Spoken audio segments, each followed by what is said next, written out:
saya mau hijrah dan saya juga mau berjihad di jalan Allah Subhanahu wa taala. Nabi tanya, alaka walidan, apakah kau masih memiliki kedua orang tua? Apakah engkau masih memiliki salah seorang daripada orang tua? Maka dijawab oleh sahabat tersebut, masih ya Rasulullah, bahkan dua-duanya masih hidup.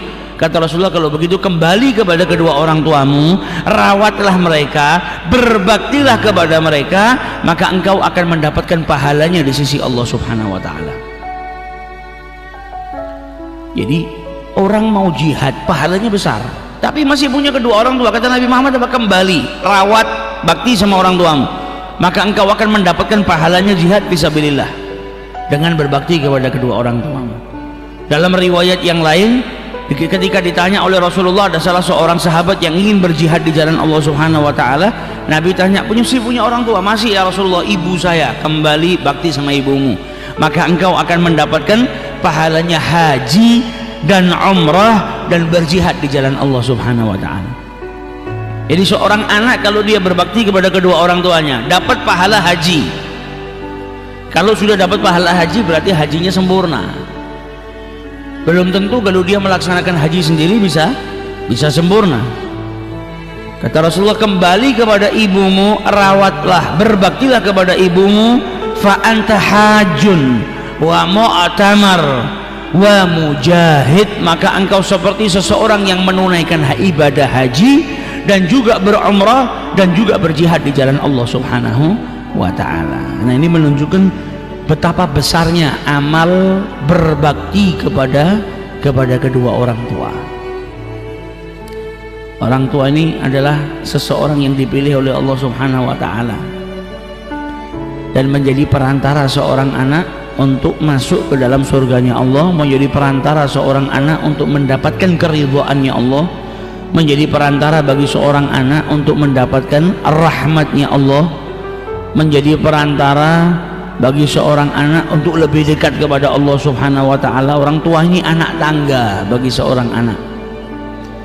Oleh karena itu, berbakti kepada kedua orang tua mendatangkan kemuliaan yang besar, mendatangkan kemuliaan yang sangat besar, pahala yang sangat besar di sisi Allah Subhanahu wa taala. Banyak sekali sebagaimana telah kita baca dalam pembahasan yang lalu, riwayat-riwayat sahabat yang mendatangi Rasulullah mau berjihad di jalan Allah. Nabi yang ditanya pertama kali sama Nabi Muhammad apa? Orang tua. Masih punya orang tua? Punya, kembali. Surga di bawah telapak kaki ibumu. Riwayat yang lain, surga di bawah telapak kaki kedua orang tuamu. Maka berbaik-baiklah kepada mereka, berbaktilah kepada mereka, niscaya engkau akan mendapatkan surganya Allah Subhanahu wa ta'ala. Itu bagian daripada keutamaan yang Allah berikan kepada anak-anak yang berbakti kepada kedua orang tuanya. Sehingga juga disebutkan di dalam hadis bahwasanya seseorang itu diharamkan dari rezekinya sehingga menjadi sempit. Ada orang kerja nggak kaya-kaya, rezekinya sempit luar biasa. Tak lain rezeki itu dipersempit oleh Allah Subhanahu wa taala karena perbuatan maksiatnya. Kalau orang nggak berbuat maksiat, rezekinya akan dilapangkan oleh Allah. Tapi ketika seseorang berbuat maksiat, rezekinya akan disempitkan oleh Allah Subhanahu wa taala. Sempitnya rezeki karena apa? Karena perbuatan maksiat. Berbakti kepada kedua orang tua adalah ketaatan, tapi berdurhaka kepada kedua orang tua itu adalah perbuatan maksiat, bahkan maksiat yang besar, yang juga menyebabkan rezeki seseorang itu dipersempit oleh Allah Subhanahu wa ta'ala.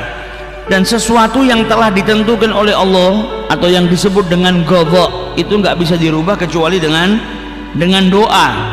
Dan umur manusia itu juga telah ditentukan oleh Allah Subhanahu wa ta'ala, tapi umur itu bisa diperpanjang oleh Allah Subhanahu wa ta'ala. Salah satu amalan memperpanjang umur manusia yaitu taat kepada kedua orang tua. Silaturahmi memperpanjang usia. Kemudian berbakti kepada kedua orang tua juga memperpanjang usia seseorang. Lihat berapa banyak kita saksikan umatnya Nabi Muhammad ini usianya bukan seperti umat-umat dahulu. Umat dahulu ini ada yang usianya di atas 200 tahun ada yang 300 tahun, panjang-panjang. Tapi umatnya Nabi Muhammad Jarang ada yang sampai melewati 100 tahun, tapi terkadang kita dapetin orang-orang yang usianya di atas 100 tahun. Ternyata ketika ditanya amaliyahnya apa? Berbakti kepada kedua orang tua. Baktinya kepada kedua orang tua menjadikan usianya dipanjangkan oleh Allah Subhanahu wa taala. Ada sahabatnya Nabi yang dipanjangkan juga usianya sama Allah Subhanahu wa taala. Salah satunya siapa? Anas bin Malik. Dipanjangkan usianya karena doanya Rasulullah. Itu pun juga kalau diteliti ya karena baktinya sama orang tua. Di waktu kecil dia bakti sama orang tua luar biasa. Ibunya yang miskin mendidik anaknya Anas bin Malik ini untuk apa? Untuk taat kepada Allah dan Rasulnya. Untuk taat kepada Allah dan Rasulnya. Dididik mulai dari kecil untuk cinta sama Nabi Muhammad. Akhirnya ketika Nabi Muhammad masuk ke Madinah, maka Anas bin Malik diberikan oleh ibunya kepada Nabi Muhammad. Ini anak saya Anas, saya jadikan pembantumu ya Rasulullah. Maka ibunya pernah minta sama Rasulullah agar anaknya Anas bin Malik ini didoakan, ya Rasulullah, khawaidimuka Anas ud'ullah lahu, doakan anak saya ini Anas bin Malik, pembantu kecilmu ini. Maka didoakan oleh Rasulullah, Allahumma atil umrahu wa akthir malahu wa waladahu waghfir dhanbahu. Doa yang terakhir ini waghfir dhanbahu, ada yang riwayat lain mengatakan wa adkhilhul jannah, dan masukkan dia ke dalam surga. Kata Anas bin Malik, semua doanya Nabi mustajab. Yang pertama, Anas bin Malik didoakan sama Nabi, Allahumma akthir malahu wa waladahu, perbanyak hartanya dan anaknya. Kata Anas bin Malik apa? Kebun saya ini setahun panen 2 kali, padahal kebunnya orang lain itu setahun panen sekali, tapi kebun saya panen 2 kali. Bahkan di kebun saya itu terkadang datang angin yang membawa aroma yang sangat wangi, wanginya lebih daripada kasturi. Hartanya berlimpah, jadi orang yang kaya luar biasa. Doanya Nabi apa? Perbanyak anaknya. Anas bin Malik punya anak 125 orang, semuanya lelaki semua, hanya 2 anak wanita. Diberi keturunan yang banyak oleh Allah Subhanahu wa taala berkat doanya Nabi Muhammad, dan juga dipanjangkan usianya. Makanya Anas bin Malik dikatakan sahabat yang terakhir kali wafat di negara Syam. Ada riwayat yang meriwayatkan usianya 99 tahun, ada 103, ada 106, ada 120 tahun. Perbedaan ulama tentang wafatnya Anas bin Malik di usia keberapa. Umurnya dipanjangkan oleh Allah sehingga dalam sebuah sejarah Anas bin Malik ini pernah berkata, yang dicatat oleh salah seorang yang hidup di zamannya, beliau pernah berkata, saimtul haya, aku ini sampai bosan dengan hidup, sudah kepingin cepat-cepat wafat berjumpa dengan Rasulullah Shallallahu Alaihi Wasallam. Sehingga beliau katakan, aku sudah merasa bosan dengan kehidupan, sehingga aku berharap doanya Nabi yang keempat ini cepat-cepat diijabahi sama Allah. Wa adkhilhul jannah, dan masukkan Anas ke dalam surganya Allah Subhanahu wa taala. Birrul walidain, amaliyahnya seseorang yang menjadikan orang tersebut umurnya dipanjangkan oleh Allah Subhanahu wa taala, yaitu dengan berbakti kepada kedua orang tuanya. Begitu juga dengan Uwais Al-Qarani, bukan sahabat tapi sahabat minta doa kepadanya, bukan sahabat tapi Nabi Muhammad memberikan kabar kepada umat ini bahwa Uwais Al-Qarani nanti akan bisa memberikan syafaat, membantu orang yang sangat banyak jumlahnya. Karena apa? Amalnya berbakti kepada kedua orang tua. Orang di negaranya semua pernah pergi ke Madinah, orang di negaranya selalu sibuk, mulutnya ini apa? Zahabtu ila Rasulillah, aku kemarin pergi ke Madinah ketemu sama Rasulullah. Wes kepingin pergi tapi punya ibu tua, izin sama ibunya, kata ibunya, siapa yang ngurus saya kalau engkau pergi? Siapa yang mengurus kambing-kambing kita kalau engkau pergi? Sampai akhirnya di masa hidupnya Rasulullah, Uwais Al-Qarani tidak berjumpa dengan Rasulullah SAW. Dalam sebuah riwayat dikatakan Uwais sempat berjalan ke Madinah untuk berjumpa dengan Rasulullah, tapi sampai di Madinah Nabi Muhammad sedang ada di peperangan Tabuk. Dan wasiat ibunya apa? Sampai di sana ketemu nggak ketemu, cepat pulang, karena saya butuh dirimu. Baktinya kepada orang tua sampai menjadikan Uwais Al-Qarani ini bukan sahabat, tapi para sahabat minta doa kepada dirinya. Sampai Rasulullah mewasiatkan kepada Sayyidina Umar, nanti kelak anak ini Uwais Al-Qarani akan datang setelah wafatnya Nabi Muhammad. Nabi Muhammad ngasih wasiat kepada Umar bin Khattab, kalau engkau berjumpa, mintalah kepadanya beristighfar untukmu, mintalah kepadanya berdoa agar Allah mengampuni dirimu, karena doanya diijabahi oleh Allah Subhanahu wa taala. majhulun fil ardi wa masyhurun fis sama. Ini orang di bumi nggak ada yang kenal, dianggap gembel, dianggap orang gila, tapi di langitnya Allah Subhanahu wa taala sangat dikenal. Uwais Al-Qarani di Yaman, di negaranya Yaman, nggak dianggap manusia, dianggap orang dipandang sebelah mata, orang miskin. Bahkan ada beberapa orang yang menganggap dia orang gila karena hidupnya sama Allah Subhanahu wa taala, hidupnya dia gunakan untuk beribadah kepada Allah Subhanahu wa taala, pakaiannya sobek-sobek, nggak punya apapun. Kalau makan terkadang ngais-ngais di sampah, cari makanan sisa dari manusia. Bahkan kalau makan terkadang ada anjing datang ke sebelahnya, anjing itu menggonggong seakan-akan ngasih isyarat, ini sampah tempatnya saya makan, bukan tempatnya manusia. Maka apa kata Uwais Al-Qarani? Antakul mimma yali wa ana akul mimma yalini. Aku makan di tempatku, di bagianku, tidak ganggu bagianmu. Kau makan di bagianmu, kita sendiri-sendiri. Kalau ngelihat anjing terkadang menangis, engkau ini nggak dihisap sama Allah Ta'ala. Kalau saya dihisap dan nanti saya berhasil, saya dimasukkan surga, berarti saya lebih mulia daripada engkau. Tapi kalau saya nanti nggak berhasil di yaumil hisab, saya dimasukkan neraka, berarti engkau lebih mulia daripada saya. Hatinya Uwais Al-Qarani, hati yang sudah dekat sama Allah Subhanahu wa ta'ala. Makanya ketika datang ke Mekah, ketika datang ke Madinah, Sayyidina Umar bin Khattab teringat dengan sabdanya Rasulullah. Ada rombongan dari Yaman datang, ditanya sama Sayyidina Umar, afikum Uwais, apakah ada di antara kalian yang bernama Uwais? Maka orang-orang Madinah ini bingung, Uwais siapa yang kau maksud wahai Amirul Mukminin?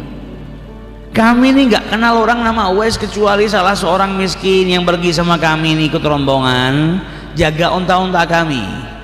Dia ada di ujung Madinah, mengembalakan unta-unta kami, ngasih makan, ngasih minum, mandikan unta kami, memperistirahatkan unta kami. Gak ada Uwais yang lain, karena mereka nggak masuk di kepala mereka, nggak masuk di otak mereka kalau yang dimaksud sama Umar bin Khattab Uwais itu. Karena Uwais ini orangnya nggak dipandang. Kami nggak kenal orang nama Uwais kecuali itu. Kata Sayyidina Umar, antarkan saya ke sana. Sayyidina Umar ngajak Sayyidina Ali, ayo kita pergi temuin Uwais. Ini yang diwasiatkan sama Rasulullah. Bahkan Nabi Muhammad ngasih tanda-tanda Uwais ini pernah punya penyakit baras, punya penyakit seperti belang putih-putih di badannya, dan dia minta sama Allah agar disembuhkan dari penyakit belangnya. Disembuhkan sama Allah, tapi dia minta disisakan sedikit, sehingga ada sedikit daripada penyakit belangnya itu di telapak tangannya yang besarnya seperti logam dirham. Kenapa minta disisakan sedikit? Supaya kalau ngelihat teringat pernah diberikan sakit sama Allah Subhanahu wa ta'ala, sehingga dia bisa bersyukur kepada Allah Subhanahu wa ta'ala, disembuhkan. Sampai seperti itunya. Didatangi sama Sayyidina Umar, Sayyidina Umar minta doa, sampai Uwais Al-Qarani berkata, apa engkau Amirul Mukminin minta doa sama saya? Nggak pantas. Kata Sayyidina Umar, apa? Nggak masalah pantas nggak pantas, Rasulullah yang nyuruh saya minta kepada. Akhirnya didoakan sama Uwais Al-Qarani. Ditawarin sama Sayyidina Umar, dari sini kau mau kemana? Irak, Basrah. Kalau begitu tunggu saya ambilkan uang dari Baitul Mal. Kata Uwais, apa ini? Saya punya uang, upahnya mengembalakan unta 4 dirham. Nggak tahu apakah uang ini saya masih bisa hidup sampai uang ini habis. Ibarat kata 40.000 rupiah. Kita mungkin kalau di Solo bisa makan 4 bungkus lah, bisa pagi siang malam ketemu sarapan lagi. Saya nggak tahu apakah uang ini habis dan saya masih hidup. Bisa jadi baru saya pakai sedikit saya sudah mati, saya nggak butuh, cukup ini. Kalau begitu saya ambilkan pakaian yang bagus. Kata Sayyidina Umar, pakaiannya sudah compang-camping, sudah jelek. Oh ini masih bagus, masih bisa dipakai. Saya nggak tahu apakah saya masih hidup ketika pakaian ini sudah sobek-sobek dan sudah tidak layak dipakai. Selagi masih bisa saya pakai. Kalau begitu saya akan kabarkan ke Malik al-Basrah yang megang Basrah, gubernurnya, supaya dia ya'tani bika, memperhatikan dirimu, bantu dirimu. Kata Uwais, jangan, saya lebih suka seperti orang yang nggak dipedulikan, orang biasa, rakyat biasa, nggak ada yang kenal, saya lebih suka. Ini hatinya orang yang sudah dekat sama Allah, orang yang bakti sama orang tuanya, sudah nggak ada lagi penyakit hati. Berbakti kepada Allah ini jadikan hatinya orang bersih, jadikan dijauhkan daripada penyakit-penyakit hati, dijauhkan sama Allah Subhanahu wa ta'ala dari al-qadarat, kotoran-kotoran yang menjadikan hatinya manusia kotor. Kemudian kata Rasul sallallahu alaihi wasallam, wasiatnya Nabi Muhammad sallallahu alaihi wasallam kepada umatnya. Apa wasiatnya? birru abaukum tabarrukum abnaukum. Berbaktilah kepada ayah-ayah kalian, kedua orang tua kalian, niscaya anak-anak kalian pun akan berbakti kepada kalian. Wa'ifu ta'iffa nisa'akum, jagalah diri kalian dari wanita yang tidak halal bagi kalian, niscaya wanita-wanita kalian pun akan dijaga oleh Allah Subhanahu wa taala. Ini wasiatnya Nabi Muhammad penting. Karena sebagaimana dijelaskan, kama tadinu tudan, apa yang kau perbuat akan kembali kepada dirimu. Engkau bakti sama orang tua, anak-anakmu bakti. Engkau durhaka kepada kedua orang tuamu, anak-anakmu kelak juga akan durhaka kepada dirimu. Apa yang kau perbuat kembali, hukum alam kalau disebutnya, yang kau perbuat kembali. Maka wasiatnya Nabi Muhammad apa? Birru abaakum, baktilah kepada kedua orang tuamu. Apakah seluruh orang tua kita harus berbakti? Seluruh orang tua, mau dia orang tuanya saleh, mau dia orang tuanya kafir sekalipun, anaknya wajib berbakti. Apakah harus taat semua kepada semua perintahnya? Selagi tidak menyimpang dari syariatnya Allah harus taat. Andai kata menyimpang daripada syariatnya Allah, dia tidak wajib mengikutinya, tapi bukan berarti menjadikannya diperbolehkan untuk durhaka. Tetap harus hormat, harus taat sama orang tuanya, harus bakti sama orang tuanya. Gak ada illah, mau orang tuanya kafir terus orang tua saya kafir kok, nggak nyembah Allah Ta'ala, buat apa saya taat kepada dirinya? Tetap engkau suruh taat. Yang nggak diperbolehkan kalau sampai dia memerintahkan kepadamu apa? Perkara-perkara yang dilarang oleh syariat, bertolak belakang dengan syariat. Tapi adapun penghormatanmu, baktimu, cintamu tetap diminta sama Allah Subhanahu wa taala. Justru orang-orang yang orang tuanya bukan orang tua yang saleh, itu ujiannya lebih besar. Termasuk daripada ketaatan seorang anak kepada kedua orang tuanya apa? Berharap orang tuanya masuk surga. Termasuk ketaatan anak kepada orang tuanya apa? Berharap orang tuanya itu berbuat baik, beramal soleh.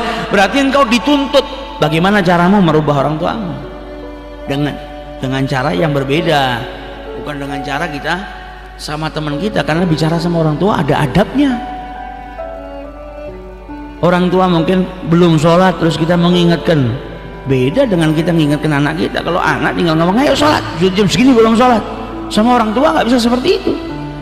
Ada adabnya, jangan sampai niat baikmu malah justru mendatangkan kemurkaan Allah. Ketika orang tuamu marah, Allah murka kepada dirimu. Ada adabnya.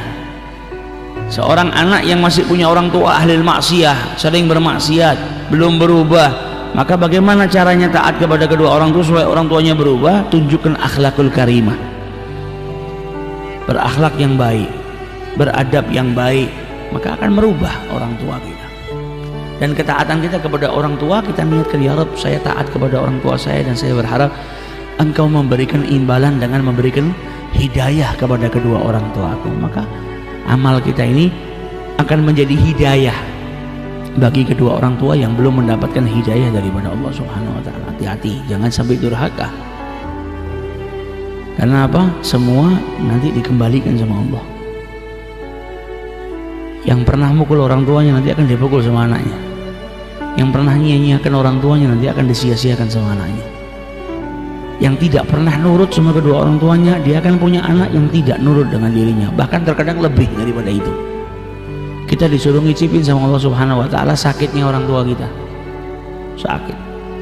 Ketika kita membantah perintahnya atau ngomong kasar, kita akan ngerasakan, orang tua kita itu akan merasakan sakit yang luar biasa, dan kita nanti disuruh ngicipin sama Allah Subhanahu wa taala. Wa iyadzubillah. Maka wasiatnya Nabi Muhammad, birru abaukum, taatlah kepada ayah-ayah kalian, orang tua kalian, tabarrukum abnaukum, niscaya anak-anakmu pun akan berbakti kepadamu. Wa'ifu ta'iffa nisa'akum, hati-hati juga dengan wanita.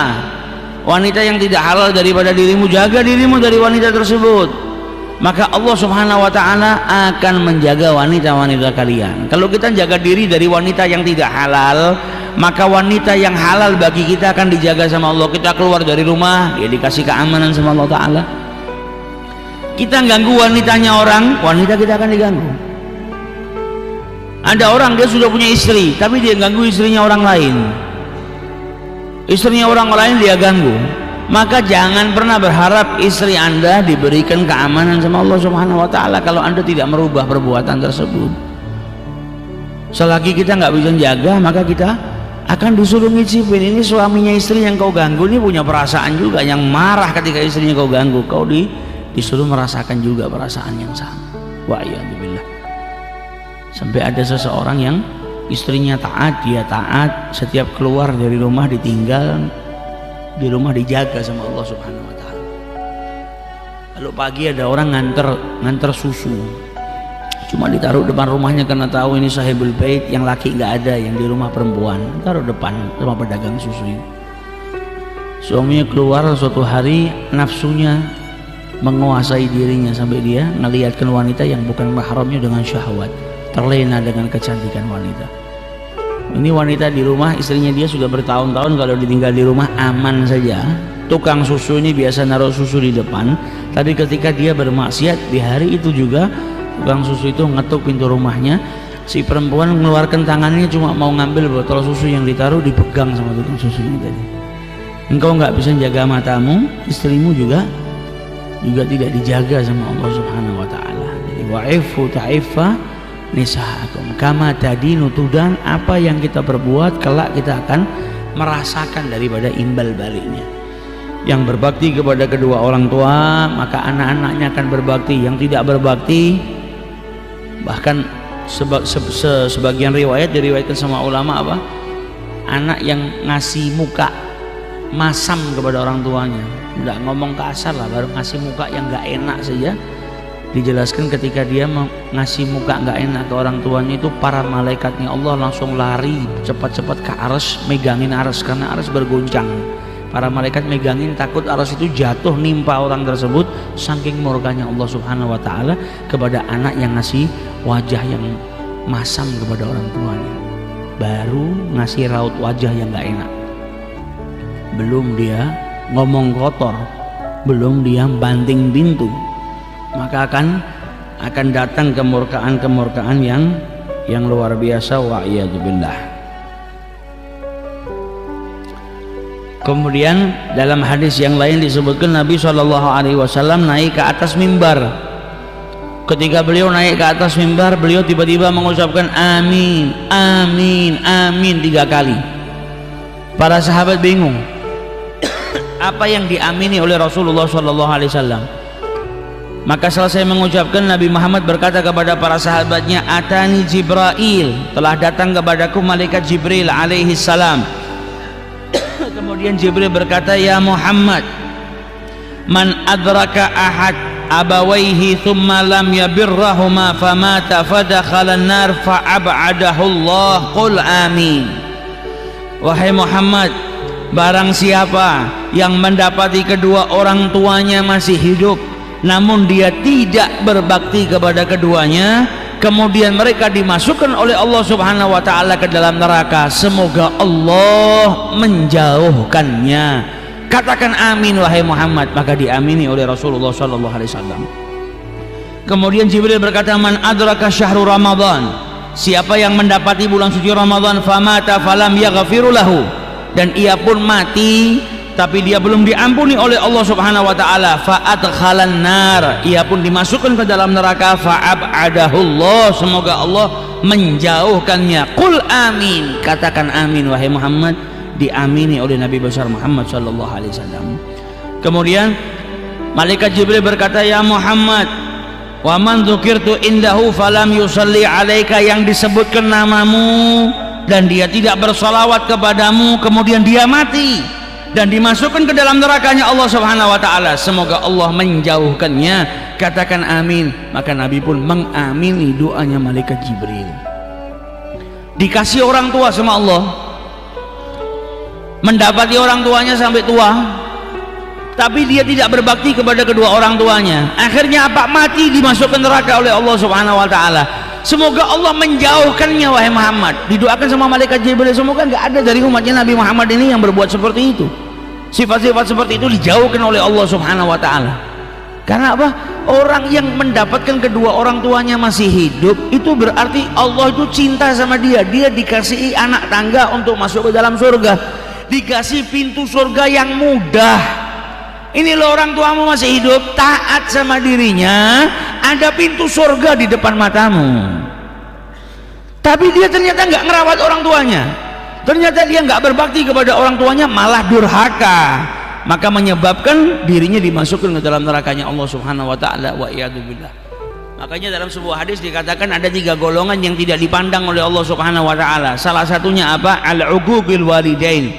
Di hari kiamat 3 golongan nggak dipandang sama Allah. Yang pertama apa? Durhaka sama orang tua. Para ulama menjelaskan kenapa orang yang durhaka kepada orang tua itu malah jadi orang pertama yang nggak dipandang sama Allah Subhanahu wa taala. Karena orang tersebut dikasih kenikmatan sama Allah tapi diingkarin kenikmatan tersebut.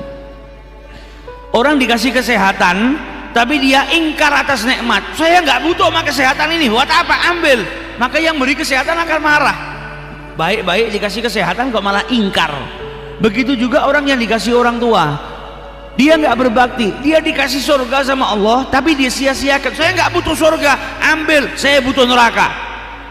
Nah, orang yang dikasih orang tua ini sama Allah dikasih pintu surga. Kalau dia nggak berbakti, dia akan masuk ke dalam nerakanya Allah Subhanahu wa taala. Maka seakan-akan dia berkata kepada Allah, saya nggak butuh surgamu, ambil, saya butuh nerakamu.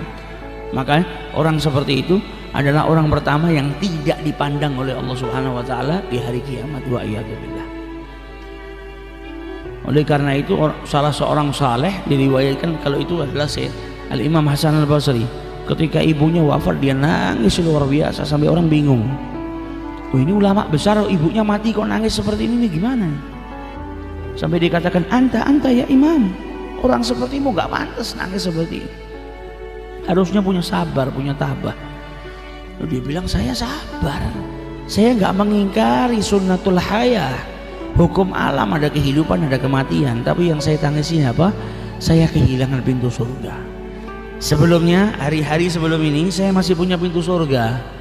Adanya orang tua ini kalau saya berbakti, saya punya pintu surganya Allah Subhanahu wa taala. Tapi hari ini pintu surga tersebut dihilangkan oleh Allah Subhanahu wa taala. Saya nangis karena hilangnya pintu surga. Maka dari itu kita yang punya orang tua ini jangan sampai kita sia-siakan. Nanti kita nggak disia-siakan sama anak kita. Ngucap uff aja nggak boleh, wala taqul lahuma uff. Kalau bahasa Indonesianya nah ambilkan makan nanti, nggak boleh. Datangkan murkanya Allah saja nggak boleh.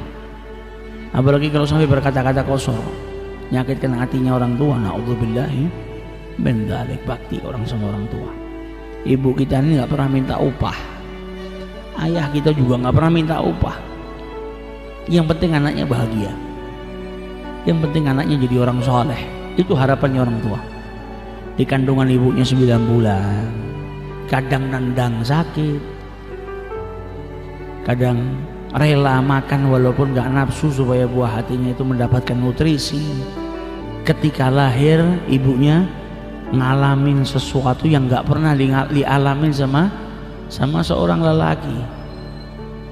Ngalami sesuatu yang dahsyat, bainal hayati wal maut. Seorang ibu yang melahirkan anaknya itu di antara hidup dan mati. Sakitnya adalah sakit kedua setelah sakaratul maut. Sakit paling dahsyat pertama itu yang nomor 1 sakaratul maut. Yang kedua sakitnya seorang ibu yang melahirkan anaknya. Sakitnya melebihi daripada 40 tulang kita dipatah-patahkan. Sakitnya wanita yang melahirkan itu melebihi daripada sakitnya 40 tulang yang ada di tubuh kita ini dipatahkan. Itu tangan kita andai kata dipatahkan gitu sakitnya kayak apa sih? Ini 40 tulang dipatahkan, sakitnya lebih daripada itu. Itu ibu kita ngalamin proses yang sangat sakit demi mengeluarkan buah hatinya. Setelah itu bukan selesai. Tadinya 9 bulan di kandungan, setelah itu belasan tahun dirawat.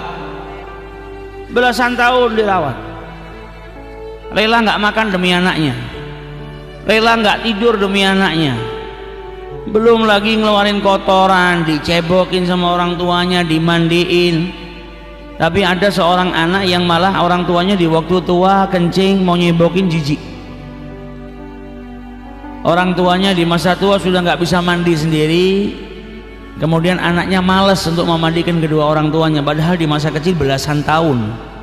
Belum tentu orang tua yang nggak bisa mandi sendiri, nggak bisa cebok sendiri itu anaknya akan merawat belasan tahun seperti dia yang merawat, seperti dia dirawat sama orang tuanya.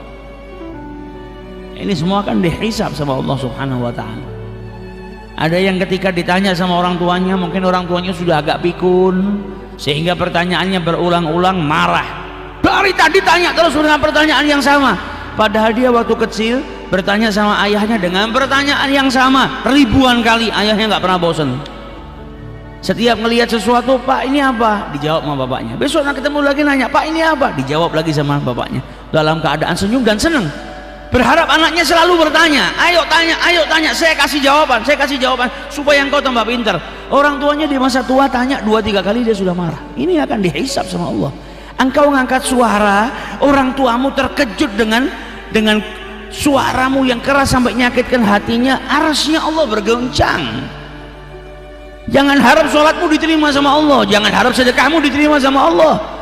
Ridhallah fi ridhal walidain, keridhaan Allah itu terletak ke dalam keridhaan kedua orang tuamu. Orang tuamu ridha, Allah ridha.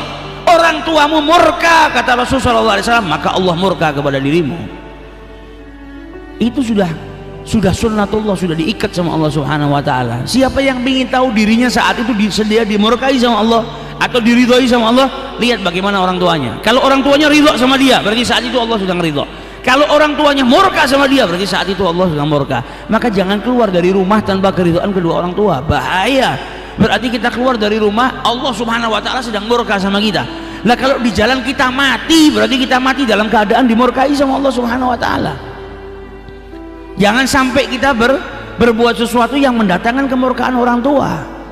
Bahagiakan orang tua ini jimat kita yang terakhir, cara kita yang paling mudah untuk menuju surganya Allah Subhanahu wa taala. Sabar, rawat orang tua, apapun cobaannya, apapun godaannya. Lihat bagaimana salah seorang sahabatnya Nabi Muhammad yang ketika wafat tanpa ada keridhaan daripada orang tuanya, sampai Nabi mau ngambilkan kayu dan ibunya bertanya, akan kau apakan anakku ya Rasulullah? Saya bakar. Lebih baik dia dibakar di dunia daripada dibakar di akhiratnya Allah Subhanahu wa taala di neraka. Nabi sengaja berkata seperti itu supaya orang tuanya ini mau memaafkan. Dan Nabi mau menunjukkan kalau ini anak mati dalam keadaan gak diridhoi sama orang tuanya murka, naudzubillah, akan dibakar di nerakanya Allah Subhanahu wa taala sampai orang tuanya meridhoi. Allahumma anni radin, diridhoi sama Rasulullah, diridhoi sama ibunya. Nah, ini bahaya. Jangan sampai kita nanti dibalas. Mungkin kita berbuat 10%, dibalas sama anak kita 30%. Wa iyadzubillah. Setiap orang itu kan selalu berharap punya anak yang soleh, anak yang berbakti. Kalau dia nggak berbakti, bagaimana dia mau dapat anak yang berbakti? Dan sebagai orang tua, didik anaknya ilmu syariah. Kalau berharap anaknya berbakti kepada kedua orang tua, didik ilmu syariah. Kalau syariatnya Allah nggak dididikkan kepada anaknya nggak dididik ilmu agama, dididiknya matematika, fisika, biologi saja, maka anak nggak tahu caranya berbakti seperti apa. Karena di ilmu-ilmu dunia nggak ada caranya berbakti. Apa kita nggak berharap kita mati tetap dapat pahala? Kata Nabi Muhammad, kullu bani Adam, setiap anak cucu Adam itu kalau mati inqata'at amaluhu, amalnya terputus, sudah selesai, kecuali 3 golongan. Salah satu daripada 3 golongan apa? Doanya seorang anak yang soleh untuk kedua orang tuanya. Doa itu banyak, anaknya sedekah, pahalanya dihadiahkan kepada orang tuanya. Anaknya ngundang orang makan, dikasih makan orang, pahalanya buat kedua orang tuanya. Ini doanya seorang anak soleh buat anaknya. Apa kita nggak berharap kita mati dimakamkan tetap dapat pahala? Nah ini kita nggak bisa dapatkan kecuali didik anak supaya jadi anak yang soleh. Lu saya nggak punya ilmu, anakmu ajak ke tempat-tempatnya orang soleh supaya dapat pendidikan. Ajak ke tempat pengajian kalau engkau tidak bisa mendidiknya sendiri. Kalau berharap anaknya soleh, anaknya nggak didik agama, dididik semuanya ilmu-ilmu dunia, nggak tahu caranya soleh, nggak tahu anaknya kalau mengatakan off kepada orang tua itu dilaknat sama Allah Ta'ala, nggak tahu kalau dia ngasih muka masam itu dilaknat sama Allah Ta'ala. Akhirnya apa? Dia durhaka kepada orang tuanya karena nggak punya ilmunya. Tapi kalau dari kecil dididik syariat, dari kecil dididik ilmu agama, maka dia akan tahu kalau berbakti kepada orang. Jadi kita nyekolahkan anak kita atau didik anak kita ilmu agama ini, manfaatnya kembali kepada kita. Kita akan dijadikan raja sama anak kita, karena anak kita akan berlomba-lomba mendapatkan surganya Allah Subhanahu wa taala dari berbakti. Makanya lihat anak-anaknya orang yang soleh, yang anak-anaknya dididik oleh ibu-ibunya dan ayah-ayahnya soleh. Kita lihat di depan mata kepala kita sendiri bagaimana penghormatannya kepada kedua orang tua. Saya pernah ngelihat seorang anaknya soleh, semenjak saya kenal sampai detik ini saya nggak pernah ngelihat dia kepalanya ngangkat di depan orang tuanya, selalu merunduk. Hormat ta'zim yang luar biasa. Ayahnya soleh, ibunya soleh, didik anaknya dengan ilmu agama. Akhirnya anaknya bisa berbakti yang luar biasa. Jalan belakangin orang tuanya nggak pernah. Kalau mau jalan mundur. Tapi anak yang nggak didik ilmu agama nggak tahu. Nah itu pentingnya. Terkadang ada orang sunnahnya dikerjakan, wajibnya ditinggalkan. Kira-kira bisa diterima nggak sholatnya sama Allah kalau orang itu sholat qabliyah ba'diyah tapi zuhurnya nggak sholat?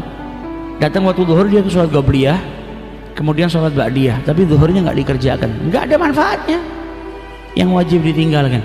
Nah terkadang ada orang menghormatin orang lain tapi gak hormat sama orang tuanya. Hormat sama ulama, dia pandang ini orang soleh, orang dekat sama Allah Subhanahu Wa Taala. Bapakku mbokku ora tau sholat, kalah sama orang ini.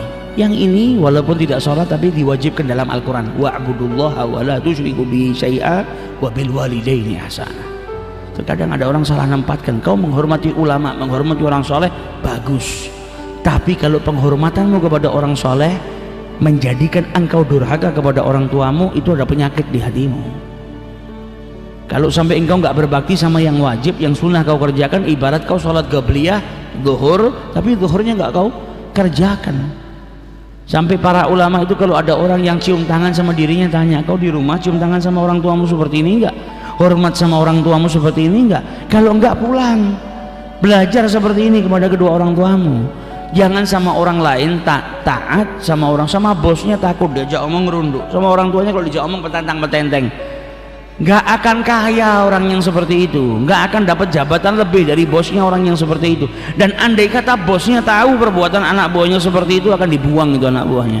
Sama orang tua yang melahirkan saja nggak hormat, apalagi sama saya. Hormatnya sama saya berarti munafik, di depan saya, di belakang saya tidak. Kama tadinu tudan, ingat, apa yang kau berbuat akan kembali. Orang-orang kafir saja sekarang berlomba-lomba nyekolahkan anaknya, mencontoh orang Islam, mempelajari ilmu agama Allah agar mereka tidak disia-siakan di masa tua. Kita sebagai orang tua sudah selayaknya mengajarkan anak-anak kita untuk belajar syariatnya Allah Subhanahu Wa Taala supaya anak-anak kita nanti bakti sama kita. Panggil anak kita mulai dari kecil, dengarkan bacaan Fatihahnya, kemudian tanya kepada dia sholat apa belum. Jangan sampai jadi orang tua yang malu mau nanya sholat apa belum, kecuali kita nggak sholat. Nah orang tua yang nggak nanya kepada anaknya salait, sudah sholat apa belum, tuh biasanya orang-orang tua yang dia ninggalin sholat. Makanya dia mau nanya sama anaknya sholat sudah sholat apa belum, malu. Ini tanggung jawab. Perhatian kita kepada anak kita seperti itu, nanti manfaatnya apa? Anak kita akan berbakti kepada kita. Jangan sampai kita nggak didik terus kita nggak mengharap anak kita berbakti. Lawang ilmunya nggak ada. Dia nggak tahu kalau berbakti itu sebuah kewajiban. Bagaimana mungkin dia akan berbakti? Nah itu yang diajarkan oleh Rasulullah Sallallahu Alaihi Wasallam. Bahkan orang tuanya kafir sekalipun tidak menjadikan dirinya terus harus menjauh daripada orang tua atau memutus tali silaturahmi dengan orang tuanya. Tetap diwajibkan dia berbakti kepada kedua orang tuanya. Sehingga dulu ada salah seorang yang berbuat maksiat besar, dia datang kepada Rasulullah, ya Rasulullah, saya baru saja berbuat dosa besar. Kata Nabi Muhammad, kau masih punya ibu? Gak punya ya Rasulullah. Punya bibi? Punya. Berbakti sama bibi. Sebagaimana Abdullah ibnu Umar, Abdullah ibnu Abbas, datang orang maksiat, saya punya dosa besar, masih punya ibu? Punya. Bakti. Karena ada perbuatan-perbuatan maksiat yang diampuni dosanya sama Allah Subhanahu Wa Taala karena perbuatan baik. Wa adbi isayyatil hasanah tamhuha, dan barengilah perbuatan-perbuatan buruk ini dengan amal-amal baik. Niscaya amal baik itu akan menghapus perbuatan burukmu. Ada orang, saya punya dosa besar, caranya meleburkan dosa saya gimana? Punya ibu, bakti sama ibumu. Saya nggak dapetin amalan yang lebih mulia daripada berbakti kepada kedua orang tua, kata Abdullah bin Abbas. Maka berbaktilah kepada ibumu, insya Allah dosa-dosamu akan diampuni. Rasulullah pun begitu. Sampai ditanya, Rasulullah kau punya ibu? Nggak punya. Punya bibi? Punya. Bakti sama bibimu, bakti sama mertuamu, karena mertua itu bagikan seorang ibu. Berbaktilah, maka dengan berbaktimu kepada orang tuamu tadi, niscaya Allah Subhanahu wa Ta'ala akan mengampuni kesalahanmu, mengampuni dosa-dosamu. Nah, ini hebatnya orang yang berbakti kepada orang tua.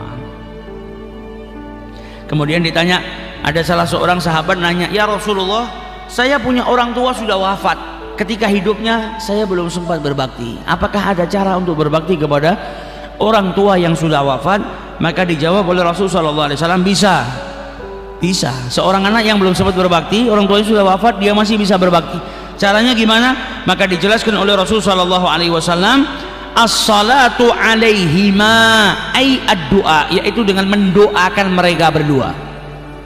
Mendoakan mereka berdua itu salah satu cara anak itu bisa berbakti kepada orang tuanya yang sudah wafat. Wal istighfaru lahuma, kemudian memohonkan ampun kepada mereka. Wa infadu ahadihima, dan juga menunaikan utang-utang mereka atau janji-janji mereka. Itu juga salah satu cara untuk berbakti. Dan juga as-silaturrahim, bersilaturahmi kepada kerabat-kerabatnya ayah atau ibu yang selalu didatangi, disambung silaturahminya oleh orang tua kita, atau kepada sahabat-sahabatnya. Nah, ini cara-cara untuk menghormati dan juga memuliakan sahabat-sahabatnya orang tua kita. Ini salah satu cara untuk berbakti kepada orang tua yang sudah wafat. Didoakan, diistighfarkan, mintakan ampun sama Allah Subhanahu wa Ta'ala. Kemudian ayah kita biasa silaturahmi kemana? Kita lanjutkan. Kemudian apa? Memuliakan teman-temannya ayah kita. Lho iki koncone bapakku mbiyen, dihormati, didatangi, disilaturahmi, dimuliakan sebagaimana dia muliakan orang tuanya. Maka itu salah satu caranya berbakti.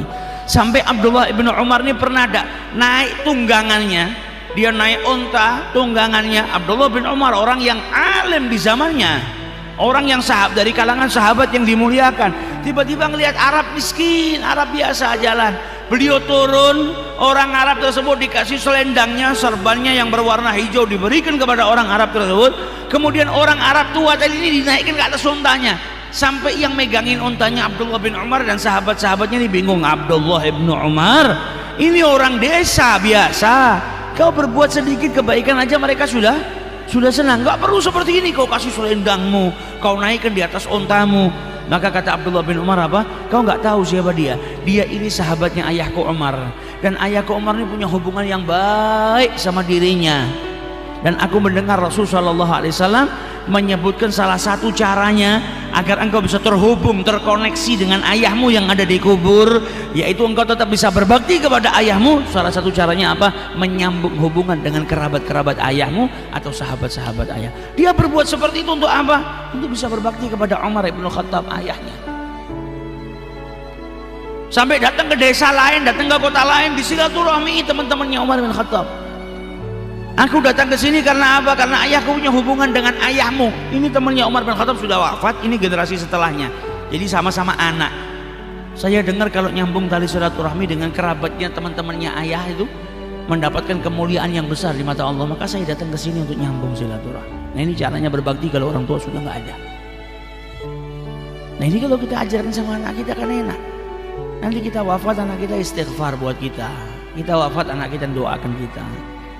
Kita wafat, anak kita mengeluarkan sedekah untuk kita. Nah, kalau nggak pernah diajarkan, kita mati jam 9 pagi, jam 5 sore, anak-anak kita pecah, satu sama lain saling musuhin, rebutan warisan.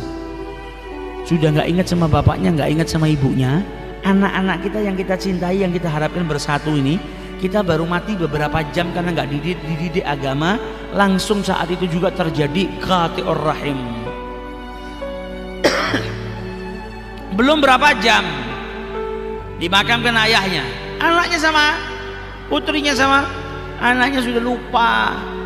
Wala doa wala sedekah, kalau perlu mungkin nggak berkunjung lagi, kunjungnya mungkin lebaran, itu pun kalau musim. Kalau sudah nanti zamannya berkembang, nggak ada lagi nyekar, ya udah nggak ada orang yang nyekar lagi, sudah sampai amblek kuburan orang tuanya dia nggak datang. Padahal kita dikubur butuh istighfar. butuh doa. Nah kalau nggak didik anaknya, bagaimana mau dapat seperti itu? Kalau perlu anaknya nggak nyolatkan, bapaknya mati dititipkan ke masjid.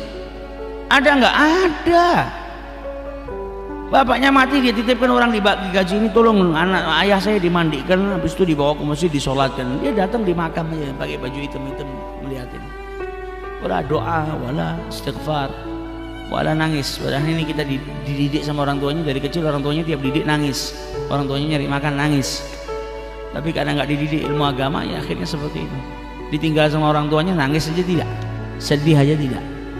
Makanya itu pentingnya tarbiyah, mendidik anak kita sesuai dengan didikannya Nabi besar Muhammad sallallahu alaihi wasallam. Semoga Allah Subhanahu wa taala menjadikan kita anak-anak yang berbakti kepada kedua orang tua, sehingga kelak dijadikan anak-anak kita anak-anak juga yang berbakti kepada kita. Amin ya rabbal